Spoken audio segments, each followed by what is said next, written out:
தொண்டர்கள் அதிகமாக அங்கே குவிஞ்சிட்டு வரதா சொல்கிறாங்க. இது போன முறையும் இதை விட அதிகமாக, நாங்கள் போனதை விட அவங்க அதிகமாக இருந்தாங்க. அது வழக்கமாக குவிக்கிறது. இல்லை, காவல்துறை வந்து உங்கள் மேலே நடவடிக்கை எடுக்கிறதுல நீங்கள் கண்டனம் தெரிவிச்சுட்டு இருக்கீங்க. இதில் அரசியல் அழுத்தம் எந்த அளவுக்கு இருக்குன்னு இப்படி ஒரு கேள்வியை கேட்டால் நான் என்ன பதில் சொல்லுவேன்? அரசியல் தான், அழுத்தம் தான், வேற இதில் ஒன்றும் இல்லை. ஒன்றுமே இல்லாத வழக்கு இது. இந்த வழக்கை நீதிமன்றத்துக்கு கொண்டு போனதே நான் தான். ரொம்ப நாளாக அது ஒரே துயரமாக இருக்குதுங்க, விசாரித்து முடிச்சு விடுங்க. அவங்க திருப்பியும் ஒரு தடவை விசாரிங்கன்னு அது உங்களுக்கு தெரியும் தானே.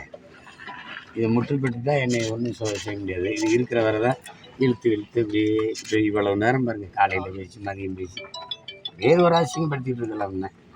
இது தொடர்பான கேள்வி அமைச்சர் சேகர் பாபு சொல்லும்போது தமிழகத்தில் சட்டத்தின் ஆட்சி நடக்குது, சாத்தான்களின் ஆட்சி நடக்கல அப்படின்னு ஒரு பதில் சொல்லுங்க. இப்போ இதுலேருந்து பொதுவாக பார்க்கும்போது சாத்தானின் ஆட்சி நடக்குதா சட்டத்தின் ஆட்சி நடக்குதுன்னா உங்களுக்கு தெரியும். சட்டத்தின் ஆட்சி நடக்குதுன்னா அண்ணா பல்கலைக்கழகத்தில் ஐயா அறநிலைத்துறை அமைச்சருடைய கருத்து என்ன? கள்ளச்சாராயம் குடிச்சாங்க விற்று 62 பேரை கொண்டுட்டாங்க, கைது பண்ணிங்க. 90 நாள் வெளியில் வந்து மறுபடியும் சாராயம் கச்சிருக்காங்கல்ல, கச்சிருக்கானா இல்லையா சொல்லுங்க, மறுபடியும் கச்சிருக்காருல்ல. இது என்ன ஆட்சி? இது சட்டத்தின் ஆட்சியா இல்லை சாத்தான்களின் ஆட்சியா? முதல்ல ஒரு ஒரு ஒரு ஒரு தடவை காய்ச்சி பல உயிர்களை பறி கொடுத்துட்டீங்க, 10 லட்சம் கொடுத்து சரி பண்ணீங்க. அப்புறம் அவன் திருப்பி வந்து அதே வேலையை செஞ்சுருக்கானே அதே நபர். அப்போ எந்த துணிவில் காய்ச்சிறான் அவன்? இப்போ பயமே இல்லை. அப்போ இது சட்டத்தின் ஆட்சி இல்லை, சாத்தான்களின் ஆட்சி தான். சட்டத்தின் ஆட்சின்னா தினம் பள்ளிக்கூடத்தில் தினம் பாலியல் குற்றச்சாட்டுகள், பிள்ளைகள் பாலாகிறாங்கன்னு உங்களுக்கு தெரியுது. அதுக்கு நீங்கள் பார்த்தீங்க எத்தனை படுகொலைகள் நடு சாலையில் நிகழ்ந்துருக்குது. அது ஒன்றுமே இல்லை. அது சிசிடிவி கருவியில் பதிவானது தான். எல்லாம் பதிவாகி எவ்வளவு வந்துச்சு, எவ்வளவு கொலைகள் நடந்ததுன்னு தெரியும். எங்கே சட்டத்தின் ஆட்சி இருக்குது? தமிழகத்தில் இருக்க எல்லா பிரச்சனைக்காகவும் குரல் கொடுக்குற நீங்கள் காலையில் செய்தியாளர் சந்திப்பில் பேசின பேச்சு ஒரு சர்ச்சையை ஏற்படுத்தியிருக்க விதமாக இருந்தது. அதாவது பெண்ணை போய் கற்பழிச்சுட்டனா அப்படிங்கிற நீங்கள் நடந்துக்கிற விதம் எப்படி இருக்கு? விதம் எப்படி இருக்குன்னு சொல்லுங்க. எப்படி இருக்குன்னு சொல்லுங்க. சர்ச்சைக்குரிய விதம் எப்படி இருக்குன்னு சொல்லுங்க.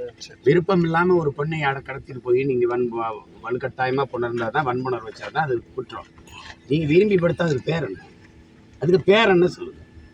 15 வருஷமாக நீங்கள் இங்கே பாருங்க, 15 வருஷமாக நீங்கள் எல்லாரும் சேர்ந்து என்னையே, என் குடும்பத்தை, என்னை சார்ந்த எல்லாரையும் கற்பழிக்கிறீங்க, வன்புணர்வு செய்யுங்க. எங்கள் மனநிலை எப்படி இருக்கும்? ஒரு பொம்பளை அவள் என்ன சொல்கிறான்னு நீ தெரியாமல் நீ பாட்டுக்கு போட்டே இருக்க.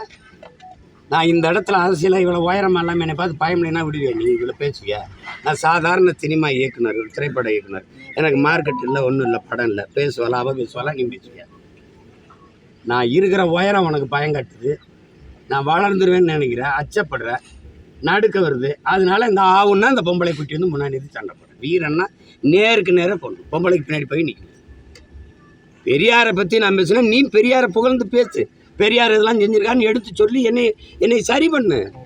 அவள் தப்பாக பேசுகிறான். பெரியார் பாருங்க இவ்வளோ சாதிச்சிருக்கான்னு சொல்ல ஒன்றும் இல்லை, உனக்கு ஒன்றும் இல்லை.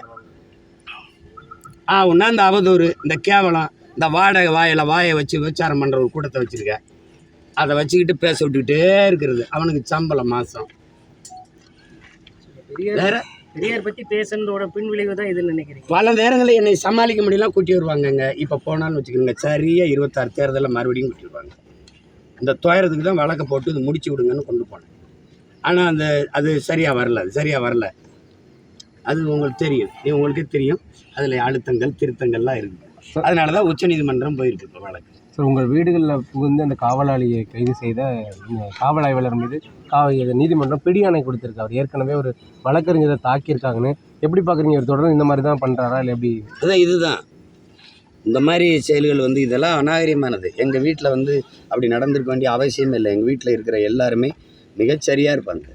எல்லாம் என்னுடைய வளர்ப்புகள். நீங்கள் செய்திகளை உடனுக்குடன் தெரிந்து கொள்ள உடனே சப்ஸ்கிரைப் பண்ணுங்க.